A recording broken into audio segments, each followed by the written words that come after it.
मंच पर बैठे हुए जनाब बाबू सिंह कुशवाहा साहब, अध्यक्ष जन अधिकार पार्टी, वो कन्वीनर भागीदारी परिवर्तन मोर्चा, जनाब शौकत अली साहब, अध्यक्ष मजलिस उत्तर प्रदेश, और मजलिस इत्तेहादुल मुस्लिमीन रामनगर के प्रत्याशी अरुण कुमार साहब उर्फ विकास श्रीवास्तवा, जिनका निशान पतंग का है, और मंच पर बैठे हुए मेरी तमाम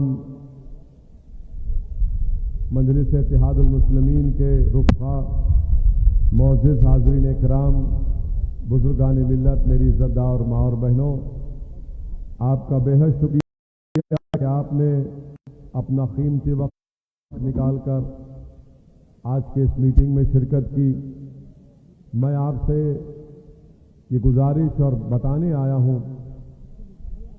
कि मजलिस इत्तेहादुल मुस्लिमीन भागीदारी परिवर्तन मोर्चा का हिस्सा है, और हमने के लिए और 2.5 साल के लिए एक दलित समाज से एक मुख्यमंत्री बनाया जाएगा।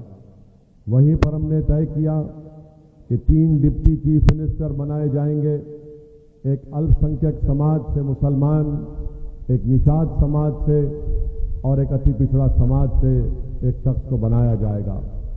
ये सामाजिक न्याय की लड़ाई हम लोग जनाब बाबू सिंह कुशवाहा साहब के साथ लड़ रहे हैं। मेरी आपसे गुजारिश है कि 27 तारीख के दिन आप अरुण कुमार उर्फ विकास श्रीवास्तवा को वोट देकर सामाजिक न्याय की लड़ाई में आप अपना हिस्सा अदा करिए। हम लोग हिस्सेदारी की लड़ाई लड़ रहे हैं, और हिस्सेदारी की लड़ाई में हम उसी वक्त कामयाब होंगे जब आप यहाँ से विधानसभा से अरुण कुमार विकास श्रीवास्तवा को कामयाब करेंगे। मेरे अजीज दोस्तों और बुजुर्गों, आपके विधानसभा में बहुत से मसाइल हैं, बहुत से तकालीफ हैं। विकास के नाम पर यहाँ पर कुछ नहीं किया गया, और आप जानते हैं कि छुट्टा जानवरों का बहुत बुरा हाल है। इस विधानसभा में खेतों में किसान रात रात भर जागता है, और कहीं सांड ना घुस जाए, कभी आवारा पशु ना घुस जाए। हम आपसे वादा कर रहे हैं कि इंशाअल्लाह ताला हम ना सिर्फ आवारा पशुओं को भी कंट्रोल करें बाढ़ की वजह से, क्योंकि ये यहाँ पर घाघरा नदी है और बाढ़ आती है, और कई गांवों में आपको पानी जमा हो जाता है, ज़मीन कट जाती है। एक मर्तबा आपसे गुजारिश है कि आप विकास श्रीवास्तवा को वोट दीजिए, हम इसका ज़रूर हल निकालेंगे इंशाअल्लाह ताला। तीसरा मसला है कि मदरसे के माहाना रकम नहीं दी जा रही है। इस मसले को मैंने पार्लियामेंट में उठाया था कि मदरसा मॉडर्नाइजेशन की जो स्कीम है गवर्नमेंट ऑफ इंडिया की, मरकजी हुकूमत की, केंद्र सरकार की, ना योगी सरकार ने अपना 40% हिस्सा 4.5 साल में दिया, ना केंद्र की मोदी की सरकार ने 4.5 साल में अपना 60% हिस्सा दिया। आप एक मर्तबा यहाँ से हमारे प्रत्याशी को कामयाब करिए। जो मदरसों में जो लोग मैथ, साइंस और हिंदी पढ़ा रहे हैं, जो इनकी तनख्वाह नहीं दी गई है, इंशाअल्लाह उत्तर प्रदेश की विधानसभा में विकास श्रीवास्तवा साहब, पुल को तो घोषणा 12 साल पहले हो गई, मगर माशाअल्लाह से अभी तक कुछ काम नहीं हुआ है। मेरे अजीज दोस्तों और बुजुर्गों, जब कोविड की सेकेंड वेव चल रही थी तो यहाँ पर मौजूदा बीजेपी के विधायक कहीं पर नजर नहीं आए, गायब हो गए। ऑक्सीजन सिलेंडर के साथ लेकर भाग गए। यहाँ पर लोग ऑक्सीजन के लिए तड़प तड़प कर मर गए। ये बीजेपी के मौजूदा विधायक के कारनामे, डबल इंजन की सरकार तो नाम की है, मगर काम ऐसा किया है कि आज उत्तर प्रदेश की जनता में गम और गुस्सा है कि बदलाव की पूरी लहर चल रही है, और बदलाव की लहर इतनी चल रही है कि आज देश के प्रधानमंत्री को अपने भाषण में कहना पड़ा कि 10 मार्च के बाद हम लोग सांड के मसले को हल कर देंगे। और देश के प्रधानमंत्री का दिमाग कितना अच्छा है, देखिए आप, देश के प्रधानमंत्री कह रहे हैं कि मैं 10 मार्च के बाद आपको लिखकर दे रहा हूं कि हम गोबर से पैसे कमाकर आपको देंगे।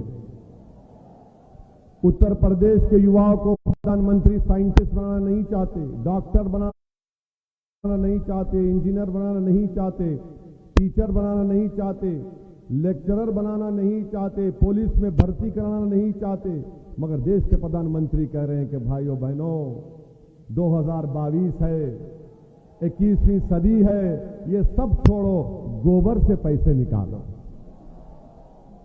क्या प्रधानमंत्री दिमाग पाए हैं।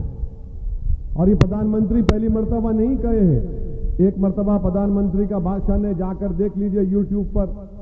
प्रधानमंत्री ने IAS IPS ऑफिसरों के दरमियान में कहा कि एक मर्तबा मैंने देखा कि मैं एक चाय की बंडी है, उसको चाय बनाने के लिए उसके पास गैस खत्म हो गई, तो बाजू गंदा नाला है, नाले से गैस निकल रही है, उसने जुगाड़ किया, उसने नाले के गैस को लेकर चाय बनाकर अपना कारोबार कर लिया।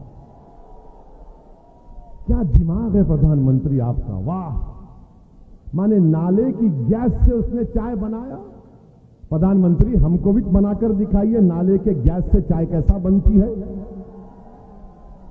आप बताइए कि देश का प्रधानमंत्री है और इस तरह की बात करता है कि गोबर से इनकम निकाल देंगे।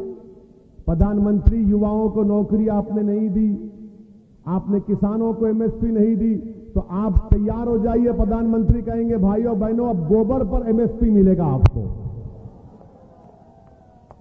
तीसरी बात प्रधानमंत्री ने कही कि उत्तर प्रदेश की जनता ये कह रही है कि हमने मोदी का नमक खाया, उससे गद्दारी नहीं करेंगे। देश के प्रधानमंत्री ये आपका नमक कब से हो गया, ये तो देश का नमक है ना। अगर आप ये कह रहे हैं कि प्रधानमंत्री पहुंचे कहां, उस प्रधानमंत्री के पोस्ट पर देश का नमक खाकर पहुंचे ना। मोदी का नमक खाकर तो मोदी प्रधानमंत्री नहीं बने, देश का नमक खाए। मगर प्रधानमंत्री इतने अहंकार में है, इतना गुरूर तकब्बुर में है कि प्रधानमंत्री कह रहे हैं कि मेरा नमक खाए हैं। प्रधानमंत्री हम आपका नमक ना कभी खाए हैं ना इंशाअल्लाह खाएंगे। हम देश का खाते थे और खाते रहेंगे। हम देश से वफादारी करेंगे। अगर मैं बीजेपी के खिलाफ जाऊंगा तो मैं देश के खातिर बीजेपी के खिलाफ जाऊंगा। अगर मैं मोदी और योगी के खिलाफ जाऊंगा तो देश की खातिर जाऊंगा।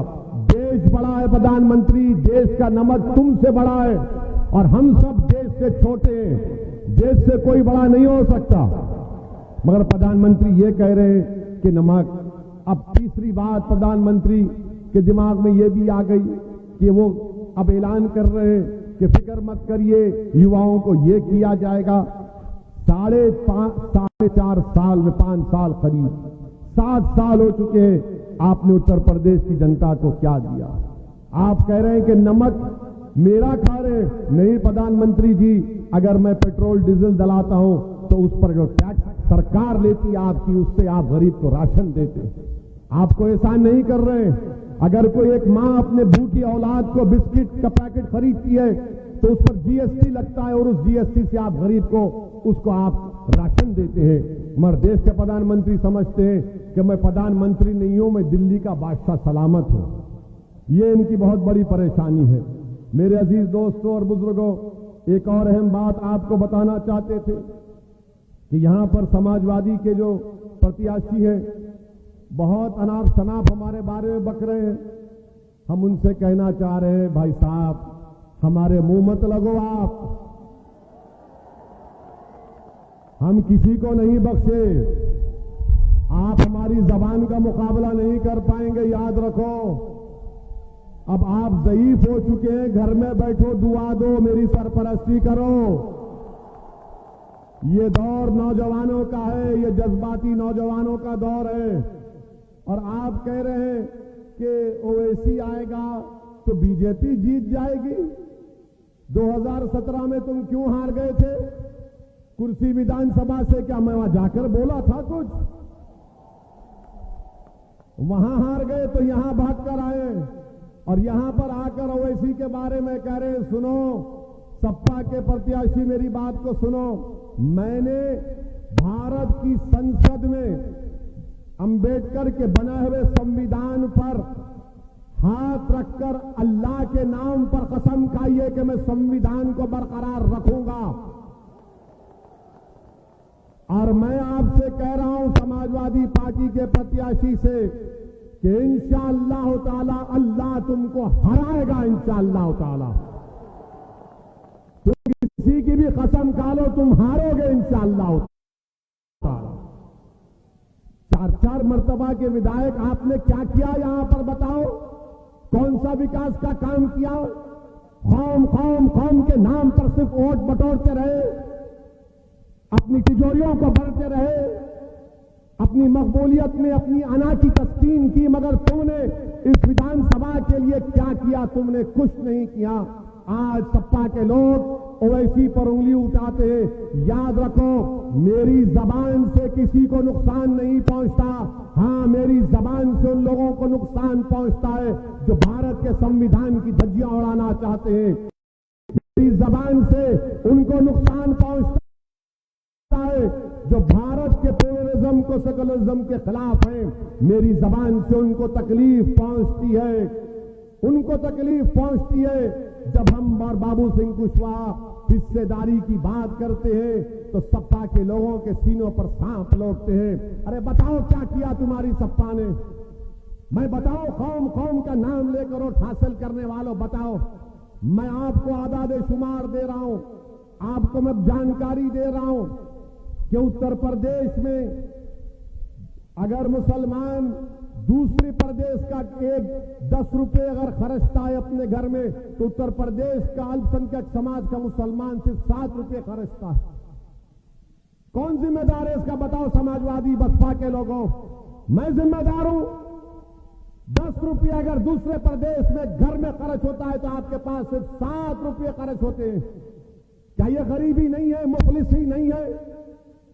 इसके ऊपर कोई जवाब नहीं देते। 10 में से 7 मुसलमान लिखना पढ़ना नहीं जानते, हिसाब किताब करना नहीं जानते। तुमने क्यों नहीं सिखाया उनको? बताओ सपा बसपा बीजेपी वालों, कौम के नाम पर तुमने वोट किया। और ये जो कुछ कह रहा हूं, अगर तुमको इस पर शक है तो आ जाओ, वक्त बता दो, जगह बता दो, तुम 5 मिनट सामने नहीं बैठ पाओगे। आप सुनिए आपकी बर्बादी की दास्तान, बर्बादी की दास्तान सुनिए। आपको मालूम कि 10 में से 1 मुस्लिम बच्चा हाई स्कूल मुकम्मल करता है उत्तर प्रदेश में। 10 में से सिर्फ 1 बच्चा। बताओ क्या तुम अपने बच्चों को नहीं पढ़ाना चाहते? कितने पढ़ाना चाहते? हाथ उठाओ। वहां भी हाथ उठा, नहीं पढ़ाना चाह रहे। अब पूछो सपा वाले से तुमने क्या किया शिक्षा के बारे में, तो बोलेंगे ये मत पूछो, बीजेपी को रोकना है,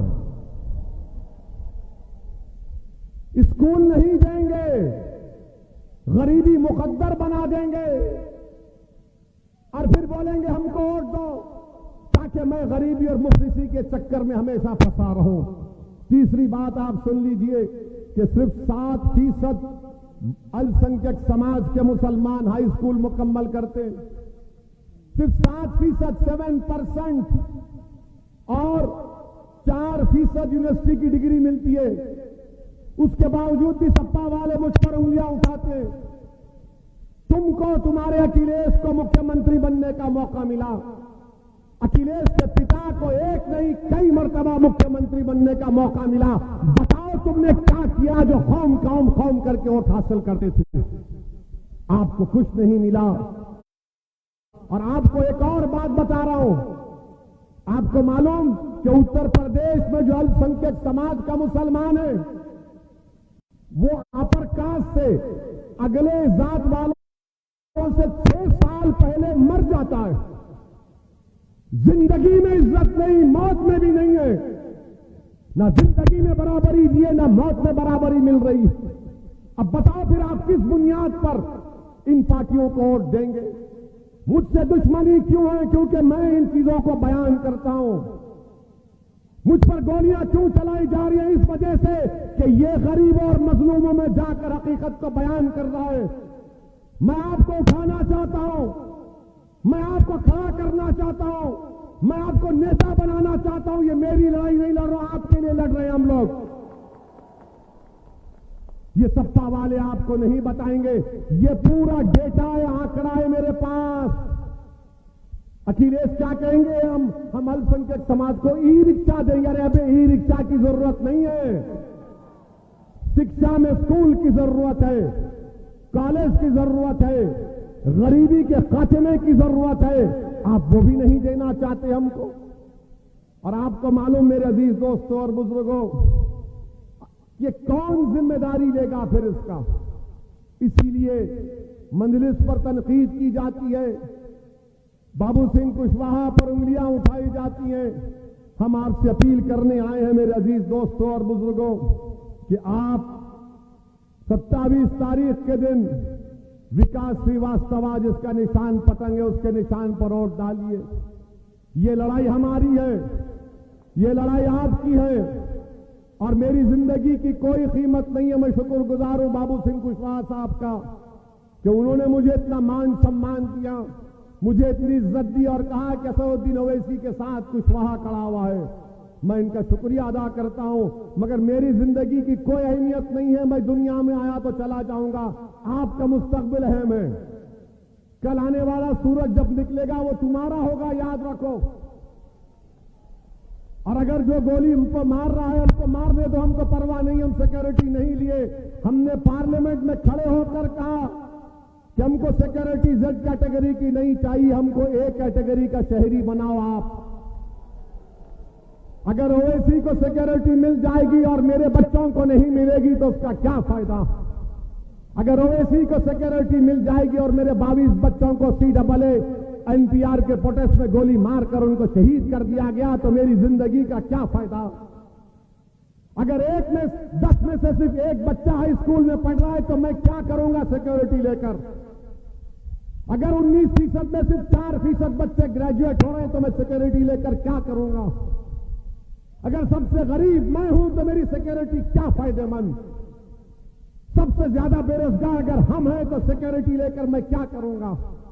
तुमको मालूम उत्तर प्रदेश में ये सपा बसपा वाले आकर कहते खौम खौम खौम। कितने मुसलमानों के पास 2 एकड़ जमीन है, 1%। बताओ फिर क्या होगा आपका। आप जिम्मेदार है किसी हद तक। मैं आपके दरमियान में खड़े होकर आपसे शिकायत कर रहा हूं क्योंकि आपने इनको इनका साथ दिया, ये समझकर साथ दिया कि हमसे इंसाफ होगा, मगर इन्होंने इंसाफ नहीं किया। अगर मैं अल्लाह ने मुझे लंदन से डिग्री दी, मैं लंदन से पढ़ के आऊं, मगर मैं अपनी काबिलियत की तारीफ नहीं कर रहा हूं। मैं उस पार्टी से ताल्लुक रखता हूं जो कमजोरों और मजलूमों की आवाज उठाती है। मेरा ताल्लुक उस पार्टी से है जो मजलूमों का साथ देती है। मैं उस पार्टी से ताल्लुक रखता हूं जो हमारे कुरैश बरादरी के लोगों को इंसाफ दिलाना चाहती है। हमारे अंसारी भाइयों के पावरलूम इंडस्ट्री को बंद करके रख दिया गया। कहां गई तुम्हारी कौम की मोहब्बत। क्या तुम्हारी कौम की मोहब्बत सिर्फ चुनाव के वक्त दिखती है, उसके बाद तुम भूल जाओगे। और ये सपा के प्रत्याशी से पूछ रहा हूं, बताओ तुम्हारा अखिलेश ने हिजाब और निकाब पर उसका क्या स्टैंड है, बोलो। मैं कह रहा हूं, मैं जब तक जिंदा रहूंगा सर पे टोपी पहनूंगा और मेरी बेटी चाहेगी तो निकाब और हिजाब पहनेगी। बाढ़ में जाए तुम्हारे तमाम तबसरे, तुम टीवी पर बैठकर कहां बैठकर बोलो, नहीं रोकेंगे हम। ये मेरी शनाख्त है, मैं इस शनाख्त पर कायम रहूंगा इंशाअल्लाह ताला। अखिलेश से पूछा गया तो अखिलेश ने कहा, वो वीडियो है देखना, ऊंचा बोलो सुनाई नहीं दे रहा है। कि भाई साहब आपको भी नहीं सुनाई दिया क्या। जब पूछा गया अखिलेश से मुस्लिम वोट तो बोला नहीं सुनाई दिया। मेरे अजीज दोस्तों और बुजुर्गों, सिर्फ चुनाव की हद तक आपकी अहमियत है, उसके बाद आपकी कोई अहमियत नहीं है। 10 मार्च के बाद नरेंद्र मोदी पेट्रोल डीजल पर कीमतें बढ़ा देंगे, देखना आप। बल्कि 8 मार्च को फैसला आ जाएगा। मोदी जी 8 मार्च को डीजल पेट्रोल पर कीमतें बढ़ा देंगे और सपा वाले 10 मार्च के बाद अपनी शिकस्त के बाद अपने घर के दरवाजों को बंद करके बैठ जाएंगे। और आप रोज मरेंगे। आप आकर आज हमसे कहते जिंदगी मौत का मामला। कौन सी जिंदगी मौत का मामला है? मुजफ्फरनगर का कांड हुआ तो क्या मौत नहीं हुई? तुम कहां नजर आए? लोग बोलते कि मजलिस के अगर 8-10 एमएलए जीत गए तो क्या होता है। मैं आपको एक मिसाल देकर अपनी बात खत्म कर दूंगा। भारत की पार्लियामेंट में मजलिस के सिर्फ 2 एमपी हैं, और जब 2 में से 1 खड़ा हो जाता है तो बीजेपी के 300 एमपी खड़े हो जाते हैं हमारा इस्तेमाल करने के लिए। कोई कहता है बैठ, कोई कहता है आतंकवादी, क्या क्या नाम शनाब बकते हैं। मगर आपकी दुआओं की वजह से, अल्लाह के फजलो करम की वजह से हम बेबाकी के साथ आपकी नाइंसाफी का जिक्र करते हैं। कानून बनाया गया CAA का, भारत की पार्लियामेंट में सपा बसपा के सब लोग थे, बहादुर थे। किसने उस कानून को संविधान के खिलाफ है कहकर फाड़ा? उसका नाम क्या था आप जानते हैं? ये सपा वाले क्या किए? ट्रिपल तलाक का कानून 3 मरतबा आया तो सपा ने क्या बोला? क्या CAA के प्रोटेस्ट की आवाज उत्तर प्रदेश के विधानसभा में सुनाई दी? सुनाई दी उत्तर प्रदेश के विधानसभा में? ये पूछते हुए इसी भड़का भाषण देता है। जिस प्रदेश से मैं आता हूं, हमने उस प्रदेश में हमारे सिर्फ 7 एमएलए सत्ता में नहीं है, मगर हमने वहां की हुकूमत को मजबूर किया और हमने उस विधानसभा में CAA कानून के खिलाफ एक रेजोल्यूशन को पास कराया। और क्या कहा कि तेलंगाना में CAA NPR NRC नहीं होगा, नहीं होगा, नहीं करवाया जाएगा। इसको कहते हैं ताकत। लोग पूछेंगे ओवैसी तुमने तो शिक्षा की बात की, बताओ तेलंगाना में क्या किया? हमने सरकार के पास जाकर तेलंगाना में गवर्नमेंट के स्कूल खुलवाए। 6 स्टैंडर्ड से 12 स्टैंडर्ड तक बच्चियों और बच्चे उसमें पढ़ते हैं, रहते हैं, खाना खाते हैं। आपको मालूम कितने मुसलमान बच्चे और बच्चियां पढ़ते हैं? 60,000। 60,000। क्या वो काम उत्तर प्रदेश से नहीं हो सकता? होगा इंशाअल्लाह ताला। ये काम कैसे हुआ? ओवैसी की वजह से हुआ नहीं। ये काम तेलंगाना की जनता ने सियासी ताकत को समझा। उन्होंने ये सेकुलरिज्म के झूठे वादे करने वालों का कि तुम्हारी जरूरत नहीं है, हम अपनी पार्टी को, अपनी कैंडिडेट को कामयाब करेंगे। मजलिस के 7 विधायक है तेलंगाना में और 60,000 बच्चे और बच्चियां पढ़ती हैं। उस स्कूल में एडमिशन के लिए एंट्रेंस लिखना पड़ता है। मेरे भाई, हम लोग मेडिकल, इंजीनियरिंग कॉलेज, अस्पताल सब चलाते हैं। ये सब सियासी ताकत का नतीजा है ना। अगर आप एक मर्तबा यहां से विकास श्रीवास्तव को और भागीदारी परिवर्तन मोर्चा के प्रत्याशियों को कामयाब कर देंगे तो उत्तर प्रदेश में एक नई तारीख लिखी जाएगी। जो गलती 14 में हुई, जो गलती 17 में हुई, जो गलती 19 में, उसको मत दोहराइए खुदा के लिए। खुदा के लिए मत दोहराइए। और जो लोग ये कहते हैं कि ओवैसी के भाषण को सुनकर नौजवान जज्बाती हो जाता है, तो मैं सलाम करता हूं नौजवानों को जो जज्बाती होते हैं। मैं सलाम करता हूं नौजवानों के मां बाप को जिन्होंने इस तरह की बहादुर नौजवानों को पैदा किया। मैं सलाम करता हूं बुजुर्गों को जिन्होंने आपको धड़कता हुआ दिल दिया। अरे जो जज्बाती नहीं है वो मुर्दा कहलाता है। जिसमें गरीबों पर जुल्म को देखता है तो जज्बाती हो जाता है। किसी को पिसता हुआ देखता है तो आंख से आंसू निकल जाते। मेरे अजीज दोस्तों, ये जज्बात वोट में कन्वर्ट करना है, वोट में तब्दील करना है। बिला खौफ और पूरे एतमाद के साथ जाकर अपने वोट का इस्तेमाल करिए। मेरा भाई यहां से कामयाब होगा, ये सेकुलरिज्म की कामयाबी होगी। ये सपा वाले अगर उनको वोट डालेंगे तो गुलामी की कामयाबी होगी। ये कामयाब होगा तो हिस्सेदारी की कामयाबी होगी। बीजेपी को वोट डालेंगे तो फिर याद रखो, फिर दोबारा आपके खेतों में सांड फिरते रहेंगे, सांड फिरते रहेंगे, आवारा पशु फिरते रहेंगे। नौजवानों पर लाठियां बरसाई जाएंगी जब रोजगार की नौकरी के लिए लड़ाई लड़ेंगे। तो इसीलिए हम आपसे कह रहे हैं कि आज आपके दरमियान में एक विकल्प है, और अगर उत्तर प्रदेश में बीजेपी की सरकार को बनने से कोई रोक सकता है कि मोदी और योगी को कोई रोक सकता है तो उसका नाम बाबू सिंह कुशवाहा है। बाबू सिंह कुशवाहा और ओवैसी एक साथ जमा हो चुके हैं, एक साथ खड़े हो चुके हैं। आपसे अपील कर रहे हैं कि आप हमारा साथ दीजिए और डरने की जरूरत नहीं है, हरगिज डरने की जरूरत नहीं है। ये लोग जानते हैं कि आपको डराओ। उस कर्नाटका की बच्ची ने क्या कहा था, जो हिजाब और निकाब पहनकर, उसने कहा था कि मैंने क्यों नारा लगाया, तो उसने कहा मैं जब डरती हूं तो मैं नारा लगाती हूं। क्या नारा लगाती थी वो? जब तुम डरोगे तो क्या नारा लगाओगे? क्या नारा लगाओगे? उधर भी पुकारो। डरना नहीं मेरे भाई, जमीन व आसमान के मालिक से डरना, ना ओवैसी से डरना, ना कुशवाहा से डरना, ना अखिलेश से डरना, ना योगी से डरना, ना मोदी से डरना, किसी से नहीं डरना। ये भारत का संविधान अंबेडकर का बनाया हुआ आपसे कहता है कि सब बराबर हैं, डरने की जरूरत नहीं। हक की लड़ाई है, हुकूक की लड़ाई है, हिस्सेदारी की लड़ाई है। और आपसे अपील करते हैं कि आप एक होकर यहां से भागीदारी परिवर्तन मोर्चा और मजलिस के उम्मीदवार को कामयाब करिए। बहुत बहुत शुक्रिया। खुदा हाफिज।